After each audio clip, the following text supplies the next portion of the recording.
Olá, pessoas espectrais! Uma das coisas em 2020 que eu fiquei devendo foi falar sobre a questão dos procedimentos na psiquiatria. Quem acompanha lá nos stories sabe que isso existe, mas muita gente não tem contato. Eu, particularmente, só tive contato mesmo agora, quando eu passei pela residência. Então, achei válido falar sobre isso aqui hoje. E são 3 os procedimentos, né? A infusão de cetamina, a estimulação transcraniana magnética e a eletroconvulsoterapia. Vou falar na ordem decrescente de tempo. Primeiro, a questão da acetamina.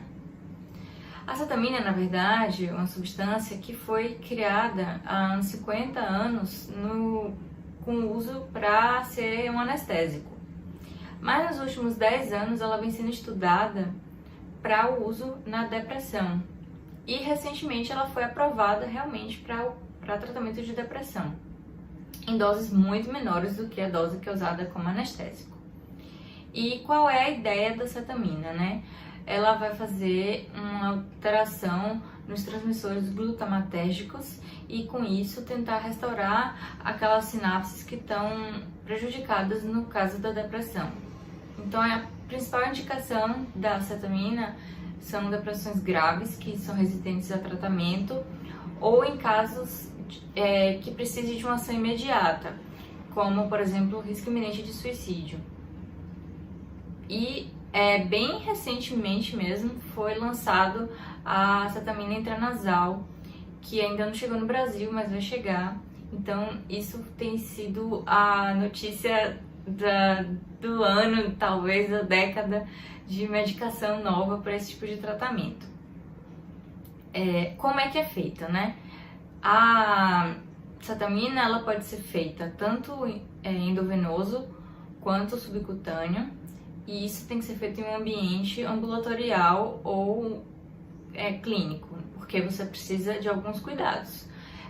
Precisa de monitorização cardíaca, ficar aferindo a pressão arterial, a oximetria e ter um acompanhante por conta do processo, né? O procedimento em si ele é bem tranquilo, mas podem ocorrer efeitos colaterais, como a questão da despersonalização, que a pessoa acha que as coisas estão um pouco irreais, ou que a gente chama de dissociação. Então é importante que isso seja feito sob assistência de um psiquiatra, né? Porque também pode acontecer a agitação psicomotora, alguma coisa nesse sentido que a gente vai manejar. Geralmente, cada sessão ela dura 40 minutos e a frequência vai ser determinada conforme a resposta. Então, tem a fase aguda e a depender você vai ter manutenção ou não.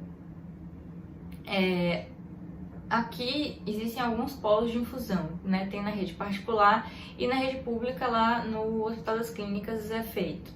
Mas para isso precisa justamente que tenha uma indicação. Então lá, por exemplo, primeiro tem a questão da triagem e aqueles pacientes que de fato têm indicação, eles vão fazer. Tem casos que não é indicado, por exemplo, em transtornos psicóticos ou quando o paciente está com alguma doença orgânica descompensada, tipo hipertireoidismo, ou alguma doença cardíaca, como hipertensão descontrolada, ou arritmia cardíaca. Então, antes de ser feito o procedimento, ela precisa passar por uma avaliação para ser liberado. Também fazer alguns exames para ver se está tudo ok. Os resultados, né, dos estudos mostram que ela tem de fato uma boa resposta. E isso tem sido bem, assim, esperançoso para toda a comunidade e tem sido interessante observar lá nas nossas clínicas esse desenvolvimento, né? Porque lá também é um polo de pesquisa, então meio que deu para ver, assim, essa construção e também como realmente tem essa resposta dos pacientes. Mas vale ressaltar que não existe nada milagroso, sabe? Não tem assim aquela bala mágica que é uma dose e tá resolvido. Não, tudo vai ser sempre assim acompanhado e mantendo as outras medicações e fazendo ajustes e acompanhando. Mas o procedimento em si é esse. Passando então para a estimulação transcraniana magnética. Esse procedimento ele foi criado em 1985 e qual é a ideia dele, né? Criar um campo magnético através de uma bobina que em contato com o couro cabeludo vai criar esse campo eletromagnético e, de acordo com a lei de Faraday, ele vai criar um campo elétrico no córtex e com isso fazer a despolarização dos neurônios e com isso se espera que tenha resposta. Ele é indicado para casos de depressão, casos de mania, questão de dor crônica, transtorno de estresse pós-traumático. A questão é que ele não tem um nível de evidência tão bom quanto a acetamina e a eletroconvulsoterapia.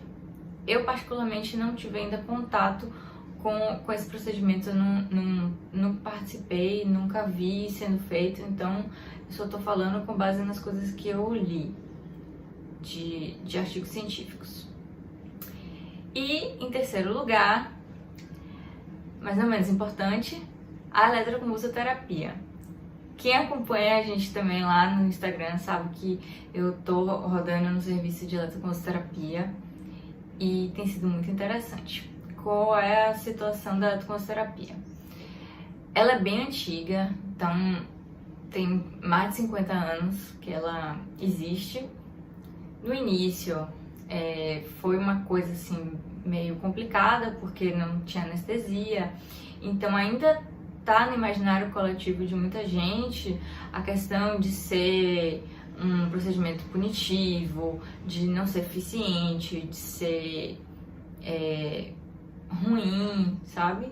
Inclusive, né, até hoje os filmes e tal não ajudam nessa questão, porque então, os filmes, eles ainda trazem esse estigma de ser uma coisa por punição, com indicações incorretas, feitas sem anestesia, mas desde 2002 o Conselho Federal de Medicina lançou uma resolução onde diz que esse procedimento só pode ser feito com o uso de anestesia. Então a pessoa ela recebe anestesia geral, ela dorme e ela só acorda depois do procedimento, que dura alguns minutos.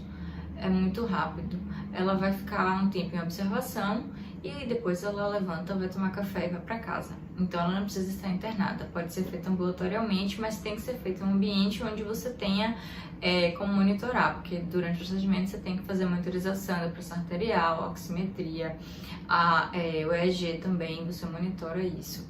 E para que está indicado? Também em casos de depressão grave, tanto unipolar quanto bipolar, casos de esquizofrenia refratária que não responde a tratamento, em casos de catatonia, é uma das indicações que tem uma resposta muito rápida, ou também em casos de depressão que a pessoa esteja em risco iminente de morte por inanição, porque tem casos, principalmente na síndrome de Cotard, que a pessoa acredita que não tem órgãos e tal, a pessoa pode deixar de comer e entrar em estado de inanição. Então isso é uma indicação, porque em poucas sessões a pessoa já recupera pelo menos essa coisa de voltar a se alimentar.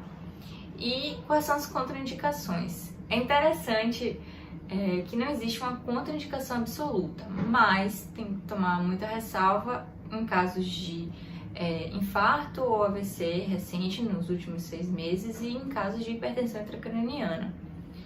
As outras questões, assim, por exemplo, gravidez, uso de marca-passo, isso vai ser avaliado caso por caso e aí você vai orientar ou não, indicar ou não a eletroconvulsoterapia.